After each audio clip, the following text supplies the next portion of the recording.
Hello, welcome to Shareability Uganda. My name is GERMS PATH.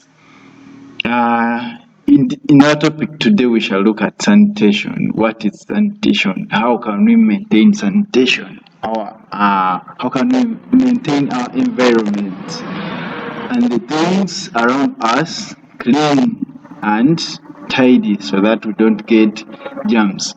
Please stay around as we define sanitation and other things related to keeping our environment clean. What is sanitation? Sanitation is the general cleanliness of our environment. Sanitation is a way of keeping our environment clean, keeping the things we use, the things around us clean, keeping them clean and safe for use.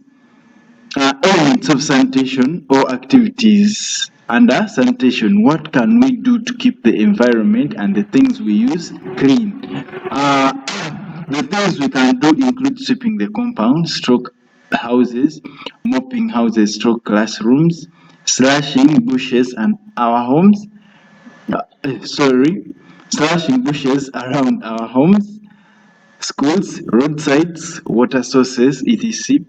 Picking and burning rubbish, proper disposal of garbage or rubbish, draining stagnant water around our homes and schools, dusting tables and chairs, removing cobwebs from the kitchen, latrines and houses, digging water channels along the roads or drainage systems in the schools and home compounds, removing broken bottles from the compound, proper disposal of feces, least but very important, proper disposal of feces.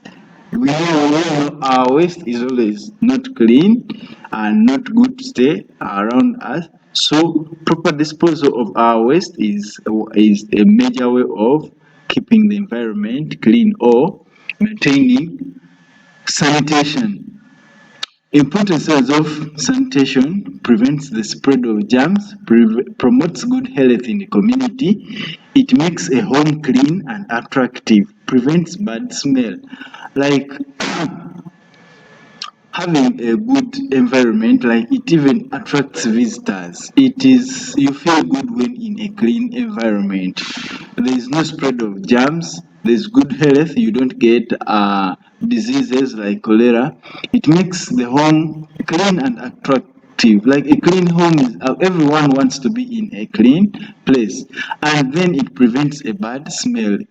Sanitation helps to prevent a bad smell. No one likes to stay around a smell that is stinking. The smell is very bad. No one would like to stay in such a place. So sanitation helps us to prevent bad smell.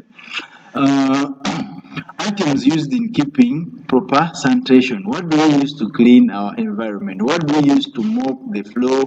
What do we use to clean our dishes, to wash our clothes so that we look smart?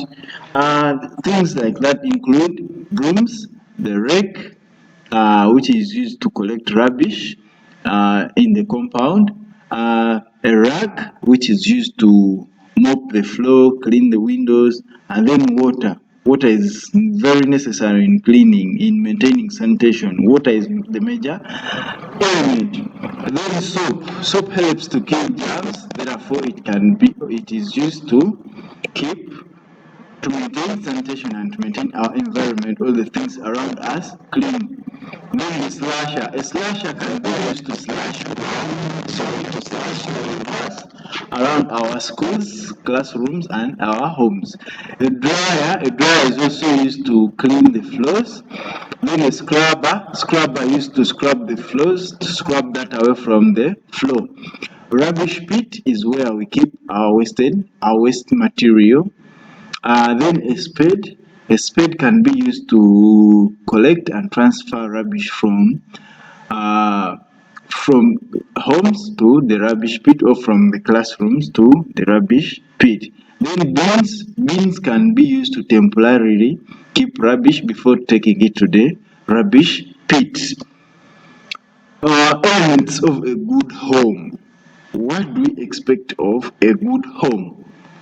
A good home must have a kitchen, a bathroom, a rubbish pit where we keep our rubbish, uh, a bathroom where we take showers from, a kitchen where we prepare our meals from, a plate stand or rack where we keep our clean dishes, a toilet or latrine where we dispose of our body wastes like feces, a well ventilated house to enable to enable aeration.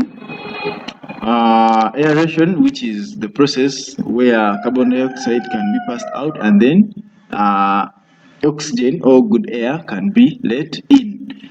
And then qualities of a good home.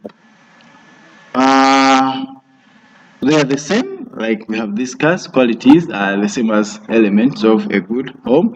A kitchen, a toilet, a bathroom, a plate stand, a rubbish pit. Those are some of the qualities of a good home. What a good home should have. A good home should have a clean toilet. A good home should have a clean bathroom. A good home should have a neat kitchen, well organized, a plate stand where we keep our dishes, our clean dishes, and a rubbish pit where we keep and burn our waste materials. And then dangers of poor sanitation. It leads to the spread of diarrhea diseases. It leads to the spread of diarrhea disease. It causes bad smell when we don't maintain good sanitation, like we leave plates all over the floor, we don't clean them. After those small food remains decaying, a bad smell will come up and our home will not smell good. It will have a bad smell. And then it increases on the expenditure for health services, like you continue taking unboiled water, you eat from dirty dishes. In the long run, you will get diseases like typhoid, cholera, which in turn will lead to high expenditures on medical services to treat those diseases. It leads to isolation. How? No one likes to be in a dirty place. So if you're dirty, you don't want to clean your house, no one will want to visit you, no one will want to associate and socialize with you. Therefore, you'll remain isolated, you'll be alone. Germs and diseases. What is a germ? A germ is a small, so tiny living organism that cause diseases to human being. A germ is a small and tiny living organism that causes diseases to human beings. Germs are too small to be seen with our naked eyes. They are seen using a microscope. A microscope is used to magnify those very small things so that we can see them. Those small things that cannot be seen by our naked eyes can be magnified by a microscope and seen well. Types of germs, we have viruses, bacteria, protozoa and fungi. Where do we find germs normally? Germs can be found in feces and urine, contaminated water, soil, air, dirty clothes, dirty beddings, under dirty fingernails, in our blood, inside the body, on our bodies, on dirty food and dead bodies. Those are some of the places where germs can be found. And then how germs enter our bodies? Through germs enter our bodies when we eat contaminated food. When we eat food that has been contaminated, that food that is not safe for eating. Through the nose when we breathe in like you go touch dirty dishes and then you touch your nose, you breathe in, germs can enter into our bodies in that process. And then through open wounds and cuts. Let's say assuming you get a wound and then you don't dress it well, you leave it open. Flies from wherever they come from come and fall onto that wound and then give you germs through skin contact with infected persons. Assuming like in a market or in a taxi or in any crowded place, you rub shoulders with someone who is already infected with germs. That person can transfer the germs onto your skin. Then sharing clothes is also another way of how germs get into our bodies. Assuming you share your clothes with someone, you give your good shirt to a friend who has germs, who has a disease, then after this person giving you that, wearing your good shirt and contaminating it with germs, and then you also put on that same cloth without washing it, you are sharing a lot of germs. Through vectors, vectors also transfer germs to our bodies. The germ path or the 4 F's, these stand for feces, flies, food, and fingers. We shall look at it in details in another video, but those are basically the 4 F's. Then control of the spreading of germs. How do we control the spreading of germs to our bodies and in our environment? We can do this by boiling water for drinking. When we boil water for drinking, we kill a good number of germs so they cannot enter into our bodies and cause us numerous diseases. Washing hands before eating food. When you wash hands with soap before eating food, you kill the germs that would have been in our fingers and then later transferred to our bodies when we eat food. Wash hands after visiting the latrine or the toilet. Latrines or toilets are some of the places where germs are found. Therefore, when you visit a latrine or toilet, you come with some germs. Remember, they are found there. So when you visit them, you will come with some of them. So how do we avoid them? By washing hands after visiting those good places. Destroy the breeding places of vectors like mosquitoes, breeding places like stagnant water around our compound. Around our compound. We can destroy these places. Sorry for that interruption.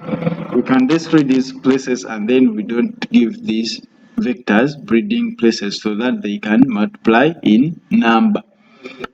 Kill these vectors by spraying using insecticides. Cover food. We can cover our food and keep it in a safe area. Have proper disposal of garbage. Specify a place where we can dispose of our waste material. Having our children immunized, our young children, this can also stop the spread of germs. And then covering wounds and cuts. We have to go to the doctors and nurses to cover our wounds so that they don't attract flies which spread germs. Let us look at rotting or decay. Rotting is the breakdown of dead matter by bacteria. It requires warmth, darkness, and moisture. Importances of rotting stroke decaying. Rotting produces humus from dead organic matter, which makes our soil fertile. It destroys garbage heaps. It helps to destroy garbage heaps. It destroys feces in latrines and sewage systems so that we keep the levels of our sewage pits or our latrines low. Dangers of rotting. Rotting produces a bad smell. Rotting is a source of germs. Remember our some vectors which spread germs, like those dirty places, and rotting. Remember, where rotting takes place attracts a lot of vectors. Therefore, it is a source of germs. Rotting causes wounds to be septic. Rotting attracts some vectors. That is that about rotting. And then common diseases caused by germs. In the table we have a lot of diseases. You can pause the video and then go through the table and understand some of the diseases caused by germs. Thank you for watching. My name is Kaswa Pius. Please subscribe so that you may be notified when we upload new content.